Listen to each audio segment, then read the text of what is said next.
Bəzən bir hərəkət min sözü əvəz edir. İstəsək də, istəməsək də üzümüzdə yaranan tutqun ifadə və ya qəzəbimizi göstərən qaş düyünlənməsi ətrafdakılara nə hiss etdiyimizi izah edir. Elə buna görə insanlarla ünsiyyət zamanı bədən dili mühüm rol oynayır. Biz də bugünkü efirimizdə bədən dili nədir, onu necə idarə etmək lazımdır suallarına cavab tapmağa çalışmışıq. Sözlər yoxsa bədən dili? Hansına inanmaq lazımdır? İnsan yalan danışanda bədən dili onu satır? İş müsahibəsində bədən dili nə qədər rol oynayır?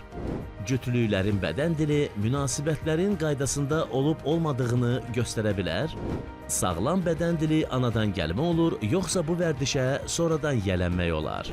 Güc pozası nədir? Bir insanı tanımaq üçün ilk nəyə diqqət etmək lazımdır? Əməkdar artist Elman Rəfiyevin ən çətin ifadə etdiyi emosiya hansı olub? Bütün bunlar az sonra yaxşısı budur da.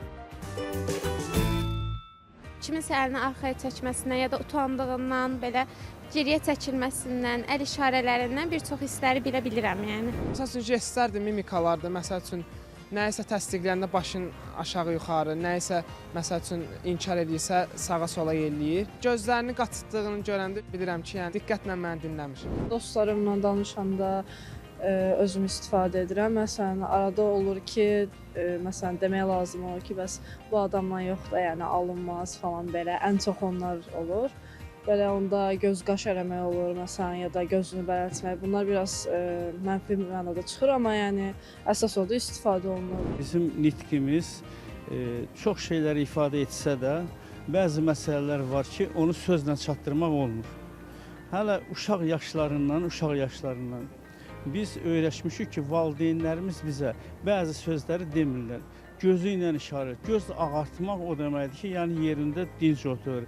Məsələn, əgər uşaq yaxşı bir hərəkət eləyibsə, bir təbəssüm göstərirsə, bu valideynin razılığıdır. İnsanlar haqqında ilk təəssürat araşdırmalara görə cəmi bir neçə saniyə ərzində formalaşır. Bu qısa müddət ərzində qarşı tərəfin etibarlı, peşəkar və ya xoşagələn olub-olmadığına dair şuuraltı qərarlar verilir. İlk baxışdan formalaşan bu rəy həmişə tam doğru olmasa da təsir gücü uzun müddət davam edir. İlk 3 saniyədə insan bir insan haqqında artıq bir fikir formalaşdıra bilər. Yəni ona görə ümumiyyətlə məşhur bədən dili uzmanları, yəni ümumiyyətlə bu sahədə ekspertlərin hər zaman vurğuladığı bir məqam var ki, sənin cəmi ilk bir neçə saniyə vaxtın var ki, qarşı tərəfdə yaxşı bir təəssürat buraxasan və bu təəssürat uzun müddət qalıcı olur, ya yanlış, ya doğru. Bir çox insanlar deyir ki, mən yanlış anlaşıldım. Bir çox insanlar deyir ki, içəri girdim, heç ağzımı açmadan mənə yox cavabı dedilər və yaxud ağzımı açmadan hə cavabı dedilər. Bu onların bədən dili ilə ötürdükləri mesajlardır. Yəni sən çox qapalı, çox konfliktli ab-havada qapıdan içəri girərsənsə və yaxud müqavilə ərəfəsində özünü çox qapalı, öz konfliktli bir ab-hava ötürərsənsə, əlbəttə ki, sənin qarşı tərəf ötürdüyün ismarıc yanlış və neqativ bir ab-havada olacaq.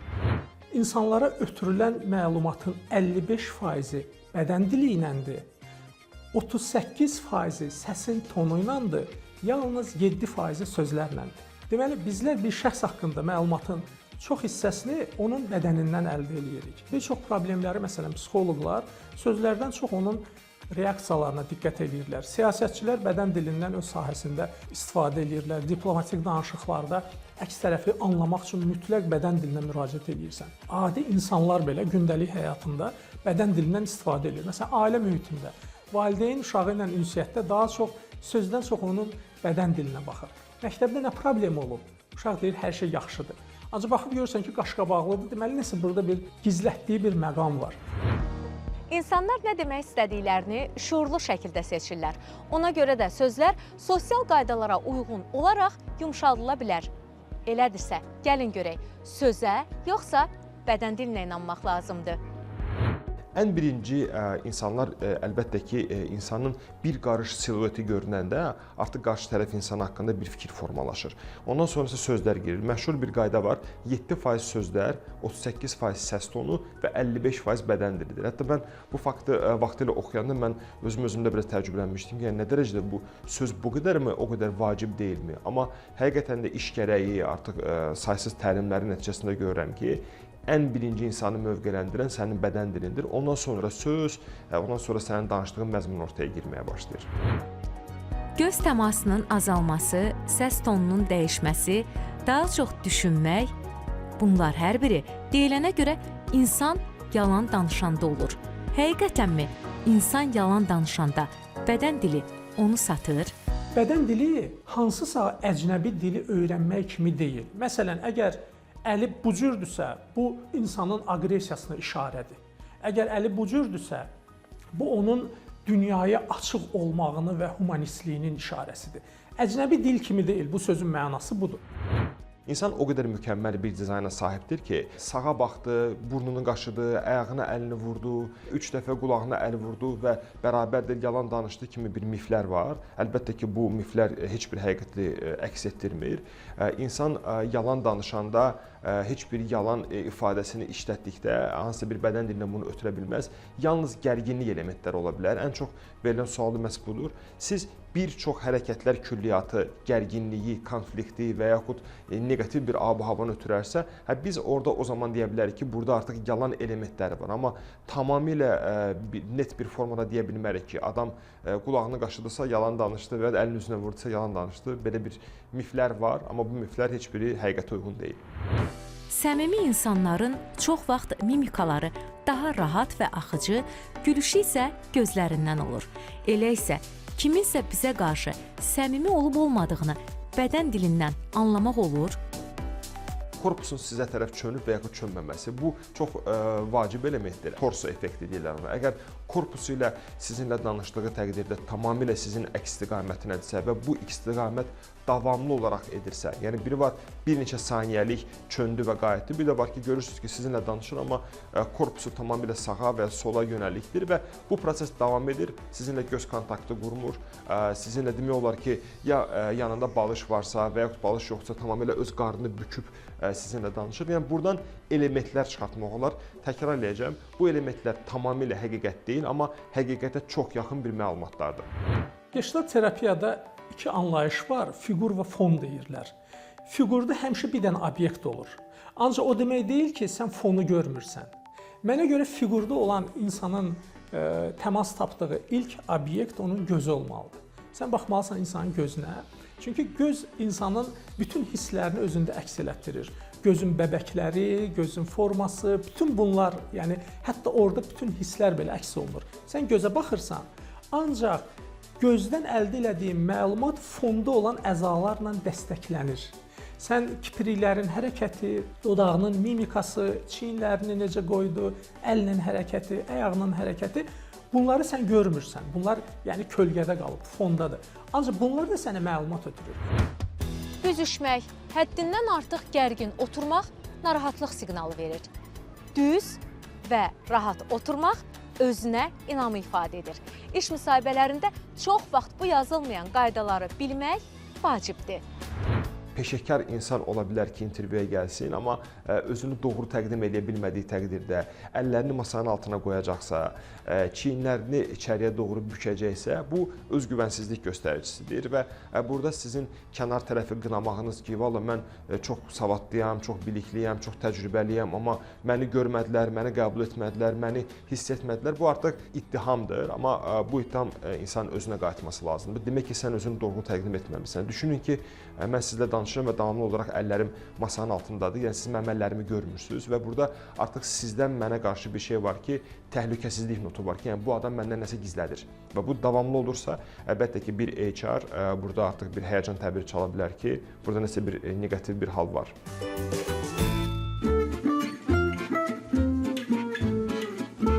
Yaxşısı budur. İşimiz həyatda bilməli olduğumuz vacib məqamlara aydınlıq gətirməkdir. Bədən dili fərddən fərdə, cəmiyyətdən cəmiyyətə, hətta mədəniyyətdən mədəniyyətə dəyişə bilər. Bu səbəblə insanın hər hansı bir davranışına baxaraq onun barəsində qərar vermək düzgün deyil.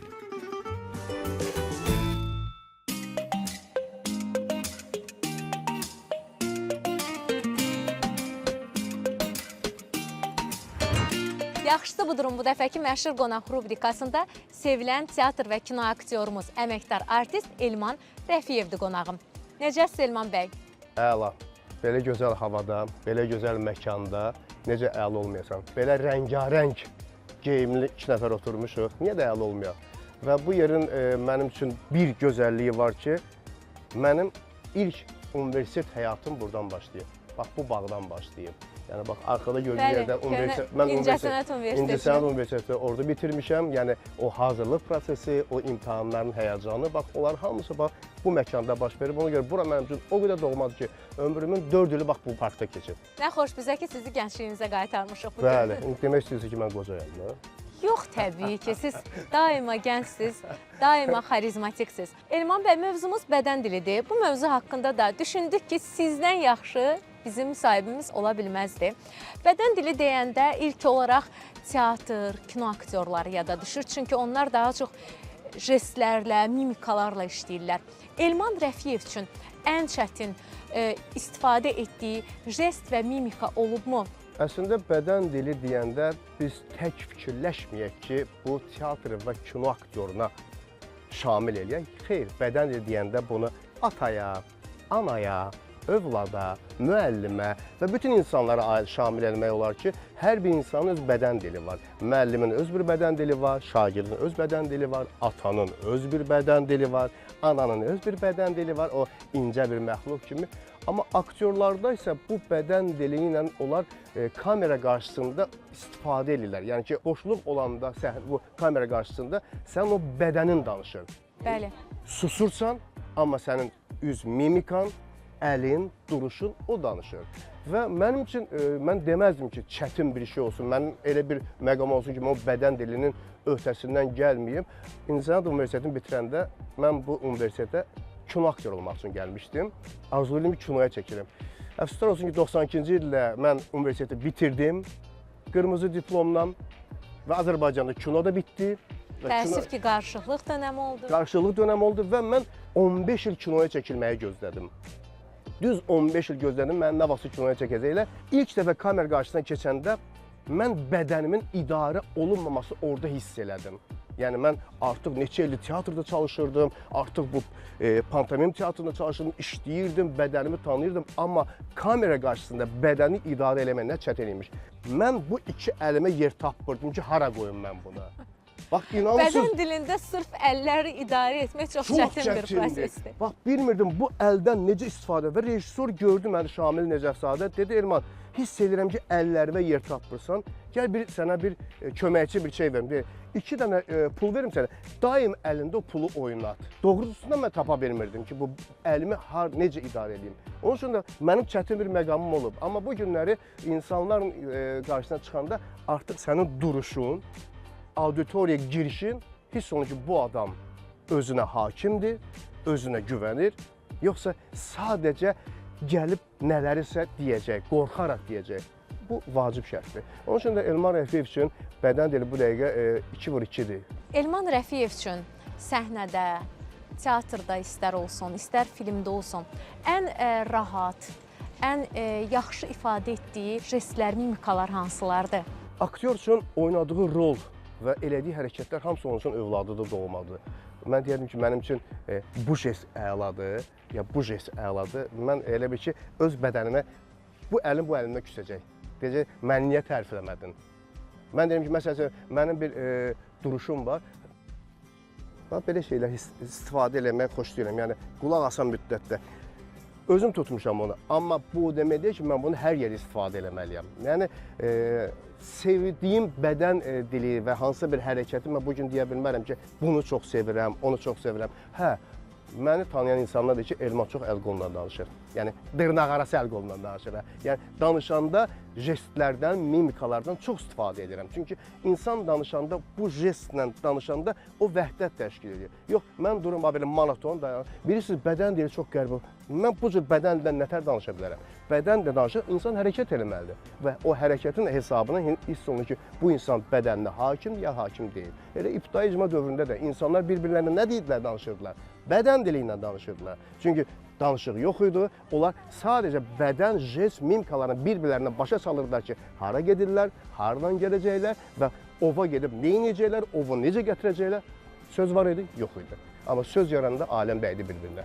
Səmimi söhbətinizə, Bugün bizlə bir yerdə olduğunuza görə sizə minnətdaram. Sizi daim səhnəmizdə və zirvədə görməyi arzulayıram. Çox sağ olun. Mən də sizin İctimai Televiziyanın bütün əməkdaşlarına uğurlar arzulayıram. Çox sağ olun, Sağ olun, minnətdaram.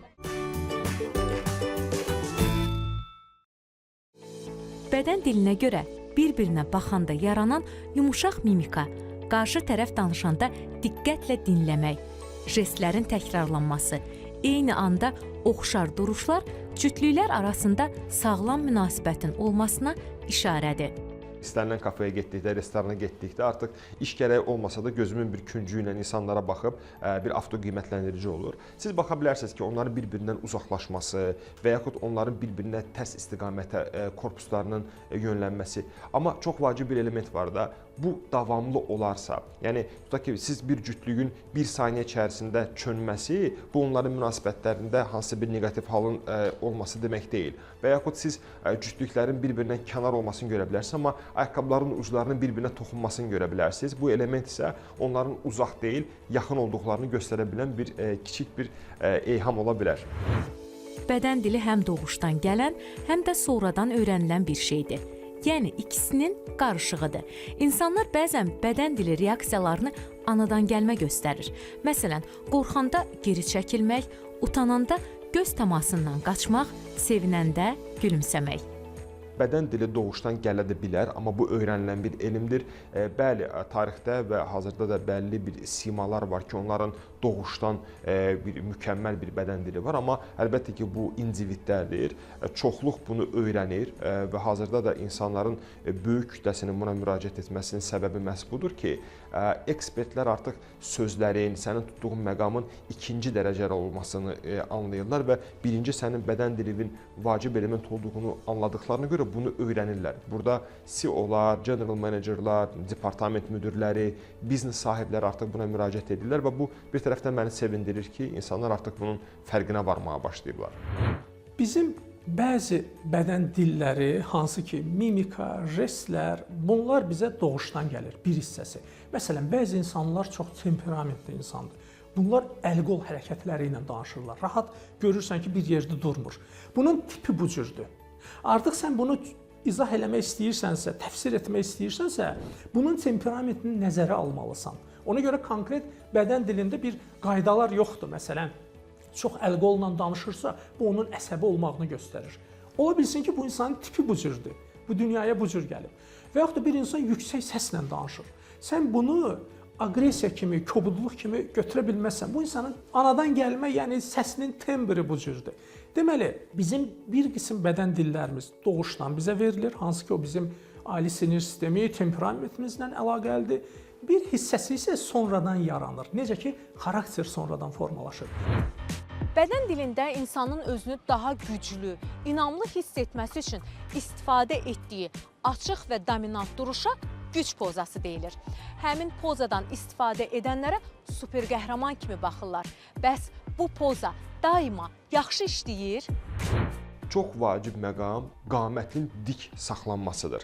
Çünki qamət dik olduğu təqdirdə belə bir element var, lobster effekti deyilən bir effekt var. Yəni hansı ki, sənin qamətin düz olarsa, sənin beynində dopamin, endorfin daha çox ifraz olunmağa başlayır və xoşbəxtlik hormonu daha da ifraz olunur və sən özünü daha gümrah hiss edirsən. Amma sən qapalıya doğru, içəriyə doğru nə qədər çox sıxılarsansa, üz mimikaların, tutaq ki, bir cümlə deyirsiniz, üz mimikalarının bütün əzələləri ortaya çıxır və bu sənin artıq təşvişli olduğunu göstərir, səni daha rahat ələ alınan olduğunu göstərir, sən daha rahat manipulyasiya oluna biləcəksən. Ona görə bu səbəbdən dik qamət, əllərin açıq göstərilməsi, korpusun özünlə danışdığın insana tərəf çönməsi bu özgüvən göstərir və ən vacib elementlərindən də digəri təlaşın olmamasıdır. Bədən dilində ən çox edilən yanlış bir jestə baxıb qərar verməkdir. Buna görə də bu barədə bəzi miflər var ki, onlara inanmaq lazım deyil. Ən məşhurunu deyəcəm, qolların bağlanması jestidir. İnsanlar düşünür ki, əgər filan kəs qollarını qoynuna qoydusa, bağladısa, bu mütləq şəkildə bağlı pozaya düşüb, yəni qapalı pozadadır. Bu tamamilə belə deyil. Ümumiyyətlə belə bir dünya ola bilməz. Yəni saysız təlimlər veririk və orada çox aktiv iştirakçılar var ki, əllərini bağlayıb və çox aktiv dinləyirlər və çox maraqlı suallar da verirlər. Bu sadəcə olaraq özünə qucaq vermək, özünü sakitləşdirmək ola bilər. Heç bir mənada bağlı poza deyil və bundan başqa insan düşünür ki, bir adama sual verdikdə sağa baxıb düşündüsə, bu adam yalan danışır. Bu da klişe fikirlərdən biridir. Yəni İnsan o qədər mükəmməl dizayna, yaradılışa sahibdir ki, siz onun bir hərəkəti ilə onun yalanını üzə çıxarda bilmərsiniz. Və bu çox absurd olardı və insan bu qədər rahat çözülə bilən bir məxluq deyil. Ona görə bir çox hərəkətlər külliyyatı olarsa, dediyim kimi çox suallardan biri, digərlərindən biri, əgər insan boğazını yaşlayarsa, misal üçün kimsə sual verirsə, adam davamlı udqunursa, düşünür ki, yox, bu da yalan danışır. Biz yalnız deyə bilirik ki, bu adamda gərginlik elementi var. Bitdi. Yəni onun üzərinə gedib yalan klişesini onun üzərinə əlavə edə bilmərik. Bədən dilində üz cizgiləri, xüsusilə gözlər hissləri ən çətin gizlədən hissədir. Bəs gəlin görək, ekspertlər bir insanı analiz edən zaman əsasən nəyə diqqət edirlər? Ən birinci element ayaqlardan başlayır və deyirlər ki, ayaqlar insanın ən səmimi orqanıdır. Hətta sonra birdən yadıma düşdü ki, Azərbaycan dilində belə bir misal var ki, deyir, düşmən insanın ayağına baxır və sonra özümə sual verdim ki, düşmən insan niyə ayağına baxsın? Çünki ayaqdan məlumat qopartmaq istəyir. Demək ki, ən birinci məlumat insanın ayaqlarından gəlir. Ayaqlarda gərginlik varsa, davamlı tərpənməklər varsa, nə bilim stolun ayağına keçirtməklər varsa, yəni bu şeylər göstərir ki, insanda bir gərginlik elementləri var, özgüvən. Və bir də görürsünüz ki, bir adamla intervyu keçirsən, ayaqlarını tərpədir, sonra bir müddət sonra əllərini gizlədir, sonra başlayır dodaqlarını gizlətməyə. Artıq sən adamı belə deyək də çözmüş olursan, zaten bir insanı çözmək üçün bir neçə dəqiqə kifayət eləyir onun haqqında ilkin məlumatlar əldə etmək üçün və dediyim kimi çox zaman bu məlumatlar doğru olur. Mənə görə bədən dilini öyrənmək lazımdır. Bəzi yerlərdə istifadə etməlisən. Məsələn, yazıçı kimi Rövşən Abdullaoğlu üçün bədən dilini öyrənmək lazımdır. Ancaq bu onu harda istifadə edir? Kitablarda istifadə edirəm. Məsələn, bir personajı qorxaq vermək istəyirəm. Qorxaq insan necə davranır? Bədən dilini bilməsəm mən onu orada verə bilməyəcəm. Və yaxud da bir insan melanxolik təbiətlidir. Tez küsəndir, tez inciyəndir, romantikdir. Bunu vermək istəyirəm. Bunu necə verməliyəm? Bu insan özünü necə aparır? Necə gözü hərəkət eləyir? Hansı situasiyada bu necə davranır? Rövşən Abdullaoğlu əgər bunu bilməsə, bu bədən dilini necə insan ifadə edir, onu anlamasa, əsərləri quru alınacaq, bütün personajlar eyni xarakterdə olacaq. Mən onun üçün öyrənirəm və mənə onun üçün lazımdır. Ancaq mən özümü o qəlibə salırammı? Xeyr. Hətta o gözəl natiqin çıxışı necə olmalıdır? Orada rəftar qaydası var, restləri necə olmalıdır? Mənə görə öyrən, yaxşıdır, müəyyən qədər tətbiq elə, ancaq özünü o qəlibə salma. Bir insan özünü sakit durmaqla qəşəng ifadə edə bilirsə, bu onu düşünməlidir. Yəni əsas ona köklən ki, fikrini düzgün ifadə eləyəsən, fikrini insanlara çatdırasan. O səmimi qəlb sahibi necə olursa, o səmimiyyətə köklən insanlar səni hər cür hərəkətinlə sevəcəklər. Bilin ki, gündəlik həyatımızda ünsiyyət zamanı və hər hansı bir işlə məşğul olarkən, hətta heç bir şey etmədikdə belə bədən hərəkətləriniz, jest və mimikalarınız sizin o anki hissləriniz və düşüncələriniz haqqında ətrafa məlumat ötürür. Bəzən demək istədiklərinizlə dedikləriniz üst-üstə düşmür. İnsanlardan hisslərinizi və ya düşüncələrinizi gizlətmək istəyirsiniz. O an bunu bacardığınıza əmin olursunuz. Lakin belə deyil. Unutmayın, bədən diliniz dilə gətirmədiyiniz düşüncələrinizi aşkara çıxarır. Öyrənməli olan kitabları mən ancaq John Navarro'nun kitablarını tövsiyə edə bilərəm. 17-yə qədər kitabı var və David Matsumoto'nun, Paul Ekman'ın kitabları var üz cizgiləri haqqında və ən məşhur film var, Lie to Me bir serialı var, Mənə Yalan Danış. çox məşhur bir filmdir. Ona baxmanı tövsiyə edirəm. Dediyim kimi, bunlar hamısı yanında akademik bilgilər tələb edir. Yəni siz bunu müstəqil şəkildə filmə baxarsansa və filmə baxdıqdan sonra gedib kafe-şopda oturub başlayıb insanlara demək ki, bu adam yalan danışır, bu adam filan şeydir, bu dolğun olmaz və mütləq şəkildə ekspertlərə müraciət olunması lazımdır və ekspertlər sizi daha doğru istiqamətə yönləndirər və siz lazımi bilgilər əldə edərsiniz. Əksi təqdirdə belə deyək də bulvar mesajları alacaqsınız. Yəni belə məhəlli xarakterli mesajlar alacaqsınız və bu sizə hansısa bir bilgi formalaşdırmayacaq sizdə. Mənə görə bizlərin gözəlliyi fərqli tipdə, fərqli xarakterdə, fərqli rəftarda, fərqli duruşda, fərqli oturuşda olmağımızdadır. Hamını eyni qəlibə salmaq düzgün deyil. Yəni sənin necə rahatdır, sən o cür özünü aparmalısan. Məsələn, mənə əgər əl hərəkətləri ilə mən özümü daha yaxşı ifadə edirəmsə, mən bu cür olmalıyam. Və ona görə əvvəldə vurğuladığım kimi səmimiyyət çox önəmlidir.